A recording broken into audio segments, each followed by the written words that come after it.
வணக்க மக்களே, நாம இந்த ஆரோக்கியமான பதிவில் வெந்தயத்தில் நிறைந்திருக்கக்கூடிய மருத்துவமைகளை பற்றி பார்க்க போகிறோம். வெந்தயம் இயற்கையாகவே நம்மளுடைய உடலை குளிர்விக்கும். ஸோ நமக்கு இருக்கக்கூடிய இந்த ஹீட் எல்லாத்தையுமே ரெடியூஸ் பண்ணிடும்.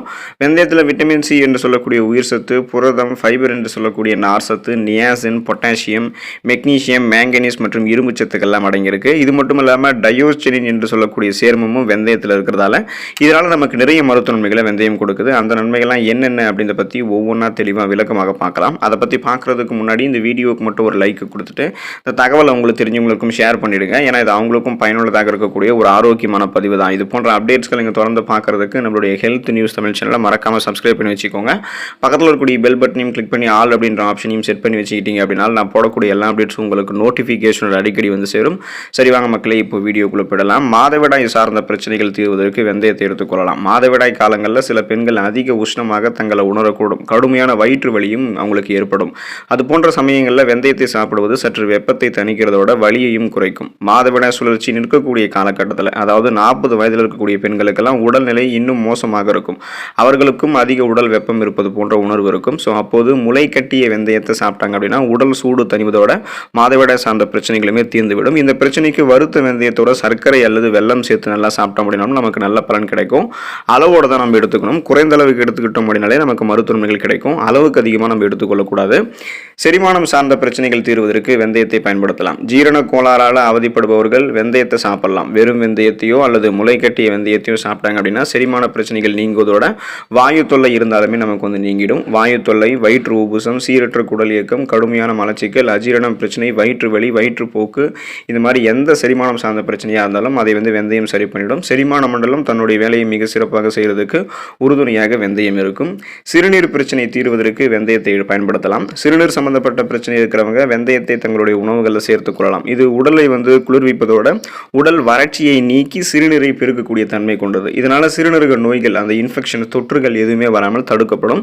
ஸோ உங்களுக்கு ஏதாவது தொற்றுகள் இருக்கு அப்படின்னாலும் அதை கியூர் பண்ணிக்கிறதுக்கு வெந்தயம் உறுதுணையாக இருக்கும். சிறுநீரக கற்கள் உருவாகாமலும் சிறுநீர் பிரச்சனை எதுவும் ஏற்படாமலும் வெந்தயம் உங்களை பாதுகாத்துக் கொள்ளும். அதாவது கழிவு நீக்க மண்டலம் தன்னுடைய வேலையை மிக சிறப்பாக செய்வதற்கு வெந்தயம் உறுதுணையாக இருக்கும். சீத பேதி உங்களுக்கு ஏற்பட்டிருக்கு அப்படின்னா அதை குணப்படுத்துவதற்கும் மீண்டும் வராமல் தடுப்பதற்கும் வெந்தயம் உறுதுணையாக இருக்கும். உடல் வெப்பம் காரணமாக சீதபேதி ஏற்பட்டு அவதிப்படுபவர்களுக்கு வெந்தயம் மிகச்சிறந்த மருந்தாக இருக்கு.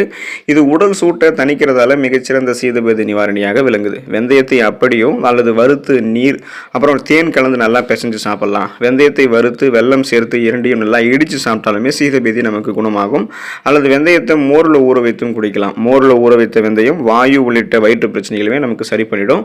பேன் மற்றும் பொடுகு தொல்லை தீர்வதற்கு வெந்தயத்தை நம்ம பயன்படுத்தலாம். தேங்காய் எண்ணெயில் வெந்தயம் மற்றும் கற்பூரத்தை போட்டு நீண்ட நேரம் ஊற வைக்கணும். இதை குளிக்கும் போது தலையை நல்லா தேய்ச்சி அலசணும் அப்படின்னா பேன் பொடுகு தொல்லை நீங்கும். இதில் வேணும் அப்படின்னா நீங்கள் தேங்காய் எண்ணெய்க்கு பதிலாக பாலை கூட பயன்படுத்தலாம். ரத்தத்தில் சர்க்கரையினுடைய அளவு உங்களுக்கு கண்ட்ரோலாக இருக்கிறதுக்கு நீங்கள் வெந்தயத்தை எடுத்துக்கொள்ளலாம். வெந்தயம் சீரற்ற உணவு பழக்கம் காரணமாக ரத்தத்தில் அதிகரித்த சர்க்கரையினுடைய அளவை கட்டுப்படுத்தி சர்க்கரை நோய் ஏற்படுவதை தடுக்குது. ஸோ வெந்தயத்தில் இருக்கக்கூடிய ஃபைபர் என்று சொல்லக்கூடிய நார் சத்து கார்போஹைட்ரேட்டுடைய அளவை குறைச்சி ரத்தத்தில் சர்க்கரை அதிகரிக்கிறத தடுக்கும். இதனால பிளட்ல சுகருடைய அளவு எப்போதுமே கண்ட்ரோலாக இருக்கிறதுக்கும் நாளடைவில் அந்த சுகர் பிரச்சனை விடுபடுவதற்கும் வெந்தயம் உறுதுணையாக இருக்கும். வயிறு மற்றும் தொண்டை புண் தீர்வதற்கு வெந்தயத்தை எடுத்துக்கொள்ளலாம். வயிறு மற்றும் தொண்டை பகுதியில் ஏற்படக்கூடிய புண்களை வெந்தயம் குணமாக்குது. மேலும் வெந்தயம் உடலை குளிர்ச்சியாக்கக்கூடிய இயல்பு கொண்டிருக்கிறதால உடலில் ஏற்படக்கூடிய கொப்புளங்களை குணப்படுத்துது. இது தவிர வெந்தயம் இருமல் மற்றும் தொண்டை கரகரப்பு உள்ளிட்ட பிரச்சனைகளுமே நமக்கு சரி பண்ணிடும். சருமம் பளபளப்பாக இருக்கிறதுக்கு மற்றும் தூய்மை பெறுவதற்கு வெந்தயத்தை எடுத்துக்கொள்ளலாம். வெந்தயத்தில் இருக்கக்கூடிய விட்டமின் சி என்று சொல்லக்கூடிய உயிர் சத்து பளபளப்பான சருமத்திற்கு உதவிகரமாக இருக்கும். வெந்தயத்தை அரைத்து முகத்தில் தடவி சிறிது நேரம் கழித்து கழுவணும் அப்படின்னா வறட்சித்தன்மை நீங்கி முகம் பொலிவு பெறும். மேலும் இரவில் தூங்குவதற்கு முன்னாடி வெந்தய பொடியை முகத்தில் தடவிட்டு அப்புறம் கழுவிட்டு தூய்மையான துறையில் துடைச்சோம் அப்படின்னா முகம் பளிச்சுன்னு நமக்கு இருக்கும். கண் கருவளையம் மற்றும் கரும் புள்ளிகள், இந்த பிளாக் சர்க்கிள்ஸ், பிளாக் பிம்பிள்ஸ் எல்லாம் உங்களுக்கு கியூர் ஆகிறதுக்கு வெந்தயத்தை பயன்படுத்தலாம். வெந்தயத்தில் இருக்கக்கூடிய விட்டமின்கள் முகத்தில் தோன்றக்கூடிய கரும் புள்ளிகளையும் கண்ணில் ஏற்படக்கூடிய கருவளையத்தையும் நீக்குகிறது. வெந்தயத்தை அரைத்து முகத்தில் தடவிட்டு உலர்ந்ததுக்கு அப்புறம் கழுவும் போது அது நம்மளுடைய முகத்தில் இருக்கக்கூடிய இறந்த செல்கள், அந்த டெட் செல்ஸ், பாக்டீரியா, அழுக்குகள், கிருமிகள் எல்லாத்தையுமே வெளியேற்றிடும். இதனால கண் கருவளையங்கள், கரும்புள்ளிகள் என எதுவுமே தோன்றாது. மின்னக்கூடிய பளபளப்பான சர்மம் நமக்கு கிடைக்கும். குறிப்பாக தோல் நோய்கள் தீர்வதற்கு வெந்தயத்தை பயன்படுத்தலாம். ஸோ அந்த ஸ்கின் டிசீஸ் எல்லாம் கியூர் ஆகிறதுக்கு வெந்தயம் ஹெல்ப்ஃபுல்லாக இருக்கும். சொறி, சிரங்கு உள்ளிட்ட தோல் நோய்களுக்கு வெந்தயம் மிகச்சிறந்த நிவாரணி. வெந்தயத்தை ஊற வைத்து அரைத்து அதை தினசரி தோல் பாதிப்பு இருக்கக்கூடிய இடத்தில் தடவி வந்தோம் அப்படின்னா தோல் நோய்கள் முற்றிலுமாக நீங்குவதோட தோலில் ஏற்படக்கூடிய அரிப்புகளும் தடிப்புகளும் கூட மறைந்துடும். ஸோ எந்த விதமான ஸ்கின் டிசீஸ் இருந்தாலும் அப்போ வந்து நம்ம வெந்தயத்தை பயன்படுத்தணும் அப்படின்னா அந்த தோல் சார்ந்த பிரச்சனைகள் வந்து கியூர் ஆகிடலாம். முகப்பொரு தீர்ந்து போவதற்கு, முகப்பொரு வராமல் தடுக்கிறதுக்கு வெந்தயம் உறுதுணையாக இருக்கும். ஸோ முன்னாடியே சொன்ன மாதிரி உங்களுக்கு இந்த தோல் சார்ந்த பிரச்சனைகள் இருக்குது அப்படின்னா அங்கே வெந்தயத்தை நீங்கள் அரைத்து பூசுகிற மாதிரி, உங்களுக்கு முகப்பொரு இருக்குது அப்படின்னா அங்கேயும் நீங்கள் வெந்தயத்தை அரைத்து நீங்கள் பூசும்போது தினசரி உங்களுக்கு முகப்பொரு இருக்கக்கூடிய இடத்துல நீங்கள் வெந்தயத்தை தடவிட்டு ஒரு 30 நிமிஷம் வந்து உலர வச்சதுக்கப்புறம் அதுக்கப்புறம் நீங்கள் உங்களுடைய முகத்தை கழுவிட்டீங்க அப்படின்னா முகப்பொரு வந்து உங்களுக்கு கொஞ்சம் கொஞ்சமாக நீங்கிட்டு வரதை நீங்களே பார்ப்பீங்க. உடல் எடையை எந்த விதமான சைடு எஃபெக்டும் இல்லாமல் ஆரோக்கியமான முறையில் குறைக்கிறதுக்கு வெந்தயத்தை எடுத்துக்கொள்ளலாம்.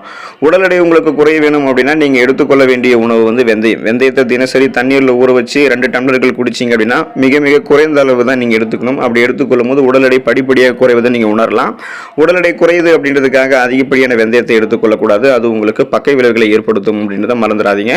சுவாச கோளாறு சார்ந்த பிரச்சனைகள் தீர்வதற்கு வெந்தயத்தை எடுத்துக்கொள்ளலாம். சளி, காய்ச்சல் உள்ளிட்ட பிரச்சனைகளின் காரணமாக சுவாச கோளாறு ஏற்பட்டு அவதிப்படுபவர்கள் வெந்நீரில் வெந்தயத்தை போட்டு தினசரி குடிக்கலாம். வெந்தயம் பாக்டீரியாக்களை எதிர்த்து போராடி சுவாச பிரச்சனைகளிலிருந்து விடுதலை பெற்று தருவதற்கு நமக்கு உதவிகரமாக இருக்கும். பசியின்மை தீர்வதற்கு வெந்தயத்தை நம்ம எடுத்துக்கொள்ளலாம். சிலருக்கு பசிக்கவே பசிக்காது, எப்போதுமே நன்றாக சாப்பிட்ட ஒரு ஃபீல் இருக்கும், ஒரு உணர்வு இருக்கும்.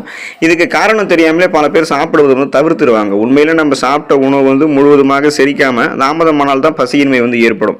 வெந்தயம் நம்ம எப்படியாவது கஷ்டப்பட்டு நம்மளுடைய உணவுகளை சேர்த்துக்கிட்டோம் அப்படின்னா அது நம்ம சாப்பிடக்கூடிய உணவை செரிக்க வைக்கக்கூடிய இயல்பு கொண்டிருக்கிறதால வயிற்றில் உணவு தங்குவது கிடையாது. இதனால பசி நேரத்துக்கு நமக்கு பசி எடுக்க ஆரம்பிக்கும். பசியின்மையால் அவதிப்படுபவர்களுக்கு வெந்தயம் மிகச்சிறந்த மருந்தாக இருக்கு. ஸோ பசியின்மை தீர்வதற்கு வெந்தயத்தை எடுத்துக்கொள்ளலாம். எலும்புக்கு பலம் சேர்க்கிறது வெந்தயம். உடலில் எலும்புகளினுடைய உறுதித்தன்மை நச்சுப் பொருள்களால் பாதிக்கப்படும். உதாரணமாக அலுமினியம் எலும்பை வெகுவாக பாதிக்கும்.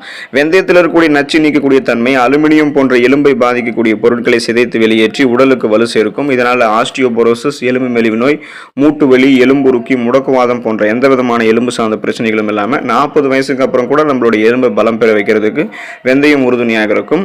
ஆரோக்கியமான இதயத்தை பெறுவதற்கு வெந்தயத்தை எடுத்துக்கொள்ளலாம். இதய நோய் ஏற்படாமல் இருக்க வேண்டும் அப்படின்னு நினைக்கிறவங்க வெந்தயத்தை தவிர்க்கவே கூடாது. அது வந்து வெந்தய கீரையோ வெந்தய விதையோ எதுவாக இருந்தாலும் அதை தங்களுடைய உணவுகளை சேர்த்துக்கலாம். இதனால ரத்த அழுத்தம், அந்த பிபி வந்து நமக்கு சீராக இருக்கும், கண்ட்ரோலில் இருக்கும். இதனால இதயம் வந்து சீராக இயங்குறதுக்கும் இதய நோய் ஏற்படாமல் தடுக்கிறதுக்கும் வெந்தயம் உறுதுணையாக இருக்கும். ரத்த நாளங்களில் படிந்திருக்கக்கூடிய கெட்ட கொழுப்புகளால் தான் நமக்கு பிபி என்று சொல்லக்கூடிய பிளட் பிரஷர் நமக்கு ஏற்படும், ரத்த அழுத்தம் நமக்கு ஏற்படும். ஸோ இந்த மாதிரி பிரச்சனை இருக்கக்கூடாதுன்னா அந்த படிந்திருக்கக்கூடிய கெட்ட கொழுப்புகளை வெந்தயம் வந்து கியூர் பண்ணிடும். ஸோ கொலஸ்ட்ரால், தேவையில்லாத கொலஸ்ட்ரால்கள் நமக்கு நீக்கப்படுவதால் ரத்த நாளங்கள் மிக இயல்பான அளவில் சுருங்கி விரிஞ்சு இதயத்துக்கு ரத்தத்தை அனுப்புறதால மாரடைப்பு, பக்கவாதம், இதய தமனிகளில் வீக்கம் ஏற்படுவது, இதய தசைகள் வலுவிழந்து போவது போன்ற எந்த விதமான இதயம் சார்ந்த பிரச்சனையுமே இருக்காது. நல்ல கொழுப்புகள் மட்டுமே இதயம் ஆரோக்கியமாக இருக்கிறதுக்கு நமக்கு கிடைக்கும். கெட்ட கொழுப்புகள்லாம் வந்து குறைக்கப்படும். ஸோ இதனால இதயம் சீராக வந்து துடிக்க ஆரம்பிக்கும். ரத்த ஓட்டம் இதயத்திற்கு சீரான அளவில் செல்ல ஆரம்பிக்கும். மாரடைப்பு, பக்கவாதம் போன்ற எந்த பிரச்சனையும் இல்லாமல் நலமோடு வாழலாம். ஸோ இந்த அளவுக்கு நீங்கள் நிறைய மருத்துவமனைகளை போயிட்டு நலமோடு வாழணும் அப்படின்னா தொடர்ந்து உங்களுடைய உணவுகளில் வெந்தயத்தை சேர்த்துக் கொள்ளும்போது அது சாத்தியமாகும். நீங்கள் வந்து தினமும் வெந்தயத்தை பயன்படுத்தணும் அப்படின்றதெல்லாம் கிடையாது. வாரத்தில் ஒரு தடவையோ அது வெந்தயத்தை பயன்படுத்தலாம். மிக மிக குறைந்த அளவில் பயன்படுத்தும் போது நிறைய மருத்துவமனைகளை வெந்தயம் உங்களுக்கு கொடுக்கும். அடுத்த ஆரோக்கியமான பதிவில் மறக்காம சந்திப்போம். நன்றி மக்களே.